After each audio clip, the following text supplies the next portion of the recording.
Hello, welcome back to Kim Reads as we begin Changes for Kirsten. Chapter 1, On the Trap Line. Kirsten can't come with us, John Stewart said. Trapping is work for boys, not girls. Let her come along, Kirsten's brother Lars said. Kirsten knows the forest. She knows the ways of the animals. She can help us out, John. But John crossed his arms over his chest and shook his head. Setting trap is dangerous. She could get hurt. She won't set traps, Lars says. She'll help us decide where to set traps. Opening the traps and taking the animals out is dangerous too. John spoke as though Kirsten were not standing right next to him. You and I will open the traps and get the animals out. After we skin them, Kirsten can help us carry the pelts home, Lars said. Just yesterday, you said we should bring someone along to help us. And today, I say she stays home with the women and children, John said. Trapping is hard enough without a girl to look after. Kirsten bit her lip and looked down at her boots. This January snow came up almost to her knees. She wore all of her flannel petticoats, her warmest skirt, and 2 pairs of wool socks, which still trembled with cold. Her breath was frost on her muffler. It could get colder yet as the afternoon wore on. Winter in Minnesota was much harder than the winters in Sweden, but Kirsten wanted to go with Lars and John on the trap line. She was tired of working in a small smoking cabin. And Lars was right. She didn't know about the animals in the forest. She could help on the trap line if only John would give her a chance. She knows where to spot the holes where beavers come out through the ice, Lars said. She knows the tracks raccoons make and the tracks of muskrats and foxes. She can help us choose where to set them. Don't be stubborn, John. John peered down at Kirsten and frowned. What will you do if we find a live beaver in a trap? It might bite you. If we find a live beaver, I'll stay back, Kirsten said personally. Don't worry, I won't get bitten. John huffed out a wide breath. All right, she can come this time, but if she's trouble, she can't come again. Agreed, Kirsten? Kirsten looked at him right in the eye. Agreed. Then let's go, Lars said. It's already afternoon. We have a long, long way to walk before dark. He swung his arms to get the warmth back in his hands and then strapped on his snowshoes. John and Kirsten strapped on snowshoes too and pulled their rucksacks on their backs. John was 13, but almost as tall as Lars. He had cheerful brown eyes and curly black hair like his sister Mary. Mary was Kirsten's friend. Why wouldn't John be friends too? Why was he so set against Kirsten going on the trap line? Lars picked up a rifle and followed John into the woods. Kirsten hugged herself for warmth, but she kept up with the boys' long strides. They were going to check each of the traps the boys had set in the woods. If it was a good day, they would find many dead animals in many of the traps. They'd skin the animals, dry the fur pelts, and sell them the pelts at the general store. The boys did the hard work because Papa, Uncle Olaf, and John's father were gone for the winter. The men were working in a logging camp where they could make money cutting down trees. In the spring, they'd come back home. Until then, the women and children had to do all the winter farm work and make what money they could. Kirsten thought it was awful to have Papa gone, but she knew there was no other way her family could save money for a farm of their own. As Kirsten walked, she studied the deer tracks that crossed the trail. She watched a red-tailed hawk circling ahead. She spied the swoop of a cardinal. She was so happy to be out of the cabin and in the woods, forgot how cold it was or how far she had to walk with Lars and John.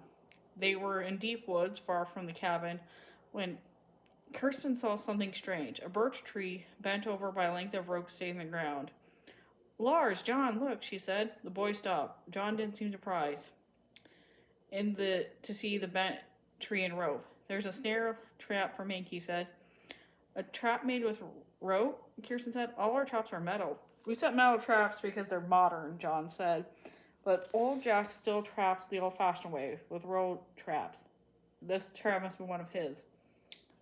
Who's old Jack? Kirsten asked. John stomped back on the trail, and Kirsten hurried up to keep up with him.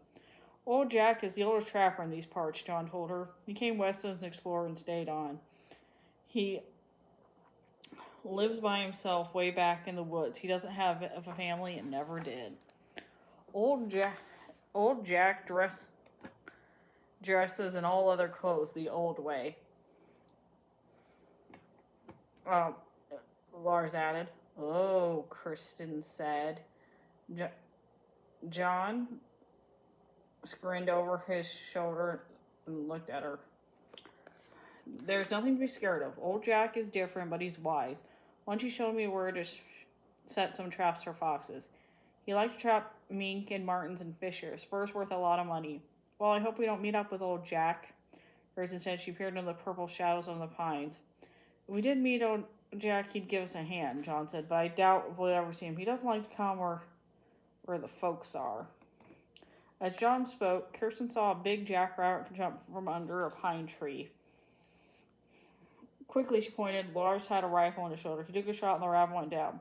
Rabbit stew for supper tonight, Lars said. He ran ahead to pick up the rabbit. Kirsten thought of the delicious stew Mama made with carrots and onions and potatoes. Her stomach moaned with hunger, and she munched a piece of bread from her pocket. It would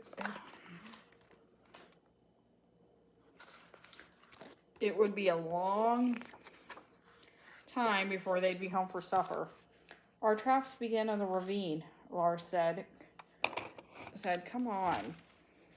In the first trap, they found a big raccoon. Lars quickly skinned it and put the skin on the rucksack. In the second trap, they found another. We're having good luck today, John said as he skinned the raccoon. Maybe it's because Kirsten came along, Lars said. He winked at her. Maybe it's because we set our traps right, John said in a stubborn way. Kirsten thought he almost smiled at her. She stuck her hands under her armpits for warmth and looked up the hill into the oak trees. The sun was sinking low behind them. Many animals in the forest slept all day and woke up at dusk. At this time of day, she might see a deer, Kirsten thought. And as though she wished to hear, a big duck stuck in the clearing. He appeared as silently as a shadow. Kirsten held her breath. Her heart was beating fast. The buck was so beautiful. But before Lars could reach for his rifle, the buck leapt away. They saw his white tail flash and he was gone. Lars slapped his knee in disappointment. If I'd shot him, there would have been meat for our family. Yours too, John. We've got a rabbit, John said, and we might find some muskrats in the water traps. They're good to eat too. Let's go on. It wasn't before John, Lars, and Kirsten each had a rucksack full of pelts. It was growing dark when they came to the last trap. A small raccoon was in it. When Lars bent down to spring the trap, the raccoon opened its bright eyes, and raised a paw. Look, just its heels caught, John said. It's not even bloody. I think the trap only bumped its head and knocked it out. The young raccoon pawed at Lars' mitten, but didn't even show his teeth.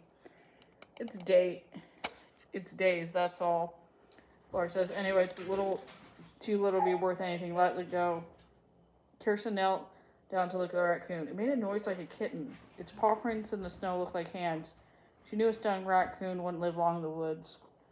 A wolverine or a badger might get it. Let's take it home, she said. I can take care of it until it gets strong enough to look after itself. Then I'll let it go. Lars shook his head as though he couldn't believe his ears. You can't make a pet out of a wild animal, Kirsten. I won't make a pet of it. I'll just keep it until it's healthy again, Kirsten said. Remember how I nursed the crow with the broken wing? That was a bird, Lars said. Raccoons are different. You know how much trouble they cause at the farm. The raccoon pawed at the tip of her snowshoe. It was almost like a kitten, Kirsten thought. If she kept it in the box for a few days, it would be strong again. John bent down and picked up the raccoon. It didn't show its teeth. I don't understand why it's so gentle, he said.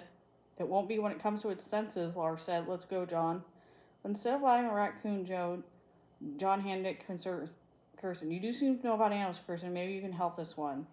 His smile told her he was glad she'd come trapping with them. Although her lips were numb and cold, she smiled back at him. He put the raccoon in the rucksack on top of the furs.